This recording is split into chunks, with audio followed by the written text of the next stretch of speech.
Hello everyone, thank you so much for being here. Had some comments, some questions about how the gallery is doing. Thought today would be a great day to take you around, show you what has been going on in the gallery tanks behind me. Let's go take a closer look. Alright, so here is the gallery. We've got the 75, the 125s along the back, 50-gallon Lowboy, and the other 75 over there. Now, I'm going to do something a little bit unconventional. I'm going to start with the other 75 over there, but I'm going to do it from afar because I was talking with the prime timers the other day, and the problem with this tank, I'm going to go ahead and zoom in. The problem with that tank right there is if I get too close, I try not to scare them, but if I get too close, they all go behind the wood. It's the craziest thing I've ever seen. I've never had an Mbuna tank where they have been so incredibly skittish, so shy. There's like 18 Mbuna in there, and it's a mix of yellow labs and Pseudotropheus psilocybe. The yellow labs and the female Pseudotropheus psilocybe look similar because they're yellow, but the female Pseudotropheus psilocybe have more of an electric yellow to them, where the yellow labs are more of just a nice bright yellow. The blue fish that you're seeing with the dark blue stripes, those are male Pseudotropheus psilocybe. Looking at it from here, it looks like with those I've probably got at least 3 males, possibly 4. And then I've got about 3 or so female psilocybe, and I've got a whole bunch of yellow labs in that tank. If I could get closer and they would stay out, you would notice that there's at least 2 yellow labs holding and 1 Pseudotropheus psilocybe. I will never be able to get them out of that tank, and I've had at least female yellow labs holding in that tank, and they spit the fry, but the fry do not survive in a community tank. So it's never going to be a breeding tank. It was never set up to be a breeding tank. You can see here, everything is doing great.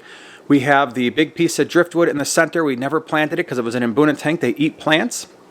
We also have 2 bristlenose plecos in here, just regular bristlenose plecos. They're responsible for keeping the glass clean, keeping the algae off the rocks, and they've done a great job with that. Although you have a little bit, you can see there, I have a little bit of green algae growing on the rocks, but I actually really like that. It gives it more of a natural feel. The lights on that tank, as are the lights on all of the tanks except for the Lowboy, they are the AI blades. I've done a review on those before. I'll put that in the upper right hand corner. I've done a species profile on the Pseudotropheus psilocybe. I'll put that in the upper right hand corner. And both those videos, any videos I mention, they'll be in the description if you want more information. The rock background, again, that was the rock background from Aqua Decor. It came in 3 pieces, really like it. But so far, this tank is doing great, and I really enjoy it.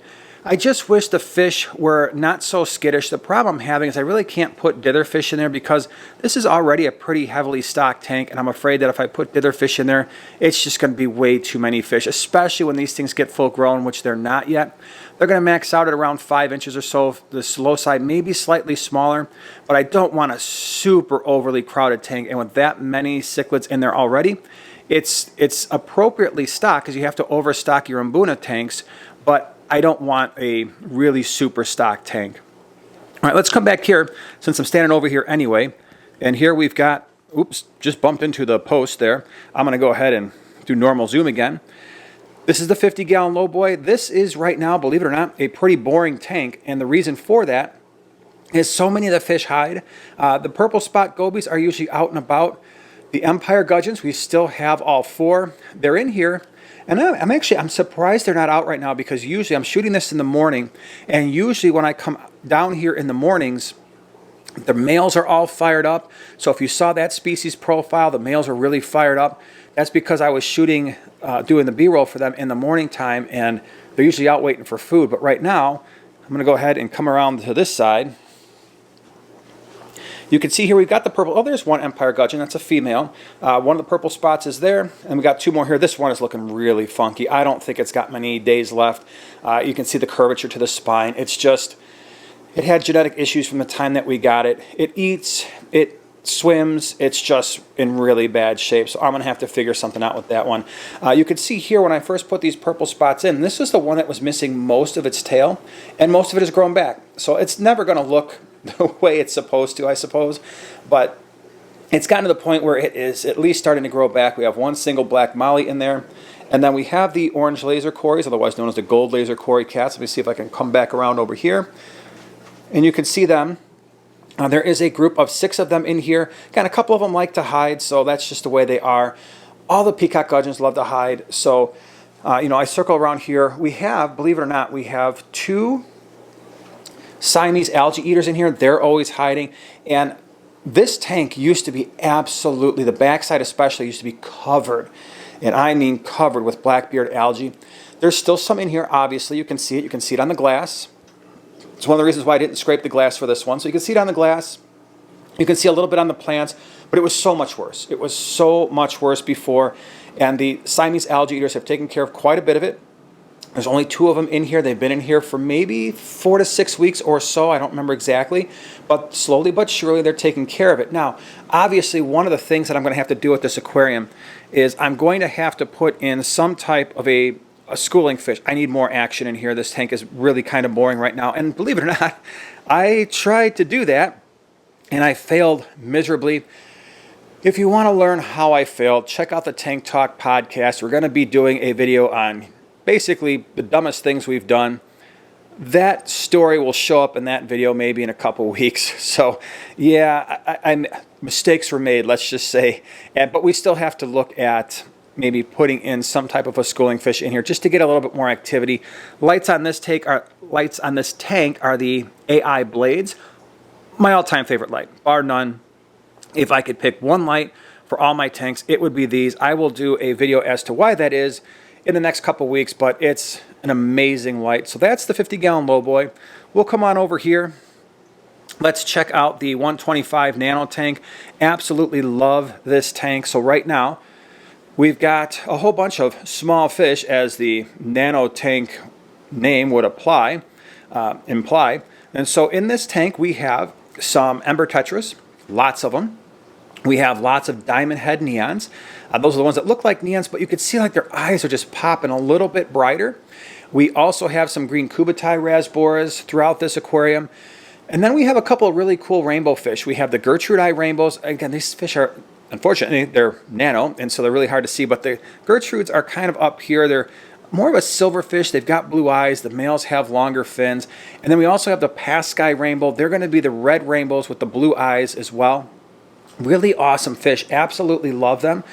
In the bottom, or towards the bottom, you can see here we've got some Siamese algae eaters in here as well. I believe we have 4 of them in this tank. Yeah, 1, 2, and then there's another one over here. And their job, I don't know if you remember, but when I did this tour the last time, there was some green hair algae, and believe it or not, when I did that tour, I took some of the green hair algae out. I didn't want it to be covered. Well, those days are long gone. There isn't a speck that I can see of green hair algae anywhere, and that's because of the Siamese algae eaters. I know we're used to hearing them consume blackbeard algae, which they do, as I'm going to show you in the next tank. But green hair algae, if you've got that problem, Siamese algae eaters, if you've got a large enough tank, at least a 29-gallon, that can be a really good weapon to use. This tank would have been perfectly appropriate to put a mono shrimp in, except I didn't have any at the time that I could throw in here, so I went with the Siamese algae eaters. And again, now one of the things that you'll see, let me go ahead and pan back a little bit. These are all nano fish, and all of them technically are what you would consider to be schooling fish, and look what you've got. Nothing is schooling. And there's a reason for that I'm going to probably talk about in a future video. In fact, I think, if my hypothesis is correct, I think I'm going to actually be able to get these fish to school a little tighter. I just have to make a few stocking changes to this tank, or additions, and I think that's going to happen. So stay tuned for that. Again, if you want species profiles on the ember tetras, check out the description below. There are, believe it or not, there are 6 coolie loaches somewhere down there. They're the giant variety, which is basically just like a coolie loach, regular coolie loach, only they get a little bit thicker bodied, but they never come out. So as a lot of coolie loaches often do, they retreat back into structure, and then you barely see them. If I were feeding this tank, I might see them kind of poking around back there a little bit, but for the most part, that's not going to happen. Here's one interesting thing. Check out that rock. You see that rock right there? What's interesting about it is, look at the little red dots. So I'm starting to get that red algae in this tank, which, again, I've said it before, I'll say it again, I don't mind it. It grows really slow. Nothing eats it. There is no living thing that eats it. If it gets on the glass, you have to scrape it off. But right now it's on the rocks. I don't see it on the wood just yet, so that's cool. But it will eventually spread a little bit, but it's really, really slow growing. And once it's on the glass, there's nothing you can do but scrape it off with a razor blade. And it's actually not the easiest stuff to scrape off, but it's not super difficult either. Plants are coming in good. So I'm pretty happy with what we've did. Here's the one thing I really love about this tank. You see that little curly guy back there? I've been trying to grow the Crypspiralis forever. It's over here. It's the stuff that's kind of narrow-leaved and it's kind of corkscrew. There's some more back there, and I have tried to grow that in numerous tanks, and I could never really get it to take. But it is in this tank, so that's really awesome. Lots of crypts. You've got some Anubias, obviously glued throughout the bottom of this driftwood here. More crypts back there. The one thing I don't know, and maybe some of you plant experts can help me, there is a plant right there. You see that kind of two-tone leaf? I don't know what that is. I think it's a crypt. I have no clue what it is. I forgot, but I love that plant when I saw it, and it's really been taken off. So that's what's going on here. We do have a little bit of duckweed, but not a lot. And one of the things that if you don't want duckweed, if you've got a decent amount of flow at the top of your aquarium, that's going to cut down on it quite a bit. So duckweed does not like flow, and that can really be helpful when you've got a little bit too much. Like people put wave makers and stuff at the top of their aquarium. Yeah, good luck. You're not getting duckweed up there. That it freaks out. In fact, a lot of the floating plants, if you had hornwort, maybe some of the water lilies and stuff that are, you're intending to grow at the top of the tank, too much flow means they're not going to survive. The filter for this tank is the Oaza Biomaster Thermo 850. I did a review on that. Really nice filter. It's really easy to maintain. If you want to learn more, check out the description below. I'll have the full video for you there. But this might be my favorite of the 5. So let's go ahead and go next door. And oh, look at this. I've been saying, and I bet some of you are like, man, I bet there's no clown loaches in this tank. Well, there's 3 of the 5. The 2 big ones are still back there. But the clown loaches, ever since I put them in this tank, have mostly hid for me. They never forgave me for catching them out of the old 150 and throwing them in here, unfortunately. So this tank is a combination of a couple really cool things. Actually, there's a lot of cool fish in here, in my humble opinion. One, obviously the clown loaches, and like I said, there's 5. The 2 biggest ones, and I mean they're big. They're probably closing on 8 inches now. Isn't that silly? The biggest clown loaches, the biggest fish in this tank, are the most scared. So go figure. But they're back there. This clown loach is gnarly, always has been. I've had that gnarly clown loach for many, many years, and it's just straight up ugly. It's got all these spots and marks, and oh my gosh, it's nasty looking, and yet it's been with us for years, looking just like that. It's not picked on. It's not getting bullied or anything. It's not sick. It just looks horrible. Its colors are terrible. So other fish in this aquarium, we've got Geophagus. I call them Cernamensis type because they came in. I actually ordered 3 different types. Wine Milleri, I ordered Altifrons, and Megasema, and the bags were not labeled, so I'm like, oh, this is great. So I kind of have, I don't know which of the 3 I have. I'm leaning towards Megasema just because those spots on most of them are so pronounced. I did put in one Geophagus Tapajos, and he's right there. He was a little guy, a leftover from when we brought a bunch in for a swap. And we had one left. He was actually hiding. I didn't know. He was in the 40-gallon breeder. And then, like, I'm not exaggerating, 2 months go by. I'm like, what the heck is that in that 40 breeder? And he was in there with Ember Tetras, which they were kind of small. I'm like, I wonder if he had some snacks. But I didn't know he was in there. So he just appears. I'm like, well, you can go in the tank with the rest of the Geophagus. And he's working out really well. This is one of these aquariums. It's going to take a while for this tank to really shine because of these Geophagus. Once they start to fully color up, it's going to be unbelievable. Obviously, got a lot of rainbows in here, a mix of rainbows. I've got turquoise, I've got Botsmani, I've got Mechalocha, I've got Kurumoy in here. So there's a whole bunch. I also and some dwarf rainbows. I also have some glass cats. There's one right there, another one over there, and then they like to go way over there by the intake. So that's just what they love to do, which is fine. And then one of my stars, I think, of this tank, let me go ahead and slowly move over here, are some full-grown snakeskin barbs. Just take a look at these barbs.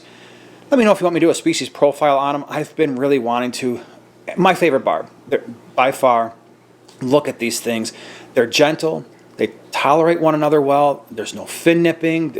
They're mostly relaxed, so unlike a lot of other barbs, I mean, look at them. They just chill out, and they look insane. I love these fish. It was probably one of the smartest buys I've ever done.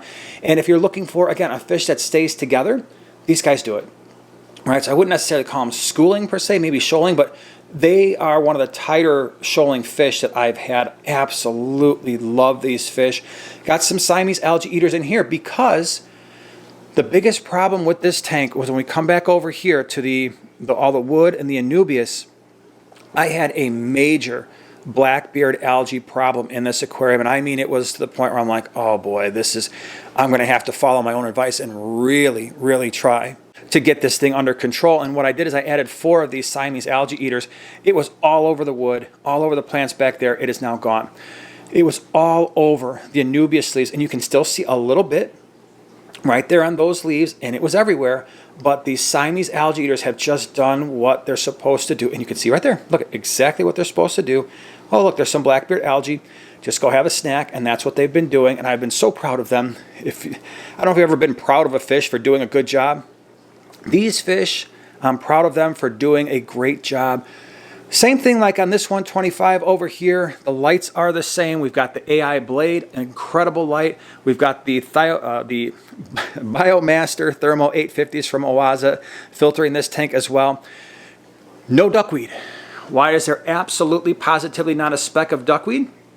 Fun fact, rainbow fish eat duckweed. In every single tank where rainbow fish exist in my fish room, whether I brought them in for swaps, for the imports and stuff, never, even if the tank was covered in duckweed, within usually about 6 to 10 days, all gone. So they absolutely eat duckweed. So if you've got a larger tank with a duckweed problem and you're like, oh, I don't want cichlids, I can't have them.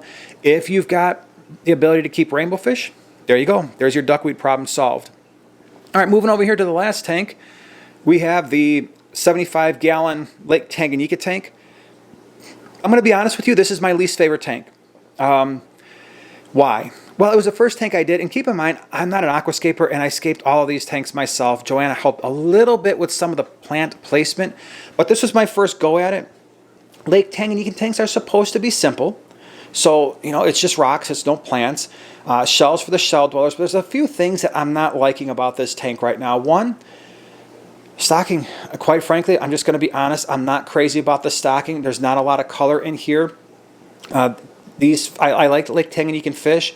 I've got Neolamprologus similis. Those are my shell dwellers, which I enjoy. The rock dwellers, we had a problem that I explained back a few months ago with the ornatus that we put in here where we lost some fish. I have one, and believe it or not, it's hybridizing with this transcriptus. They're a pair, and they have babies in that back corner all the time, but they don't survive because, look at all these fish. We've got a huge inkfin calvis. We have all these goldhead compressiceps, and while they're still small, they're all predatory. So I did not expect to ever see any fry survive in this tank, and for the most part, that has been true. So we have those. Like I said, the transcriptus are the checkerboard looking ones. These things are awesome. I absolutely love them. Ornatus, I'd say these are my 2 favorite fish in the tank. This Ornatus, Juliochromis ornatus, did a species profile on that in the description. Transcriptus, love this fish, really pretty. That's a Bifronatus up there. I've got a few of those. You can see them down here as well. They're okay. I like them. I have a couple of super red bristlenose. The other one is really like just a beautiful dark red. They are responsible for the most part keeping the glass clean. They do a pretty good job. I did put, and you can see here, I did put a couple of Siamese algae eaters in here because it's very obvious. One of the things that I'm not enjoying about this tank right now is the blackbeard algae. Again, we've got no plants in here.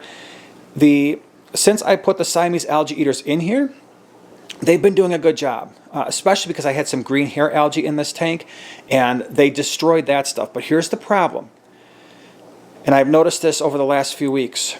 The Siamese algae eaters need to obviously have access to the rocks to clean them off and the shells. Well, guess who's not letting them do that?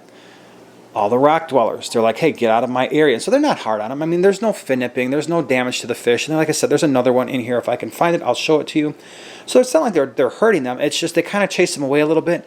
Well, then they don't always get access to the blackbeard algae. Obviously, he is right now, and that's great. So over time, I don't know if 2 of them are going to be able to keep up with the growth. And so what I've been doing is what I tell you guys to do. I take this AI blade light. I've turned down the intensity a little bit just because there's no plants. So, one of the ways to get rid of this blackbeard algae is if I wanted to dose this thing hardcore with some algicide, keep the lights nearly off for a couple weeks, I would suspect a lot of it would go away. But one, I'm not a huge fan of using algicides, especially because it is toxic to fish. And two, I'm going to try to let nature take its course and let these fish do their jobs. And I still have more Siamese algae eaters that I have for swaps. I might put a couple more in here as well. But I'm not necessarily feeling the stocking levels of this tank. I'm not really feeling how I set it up.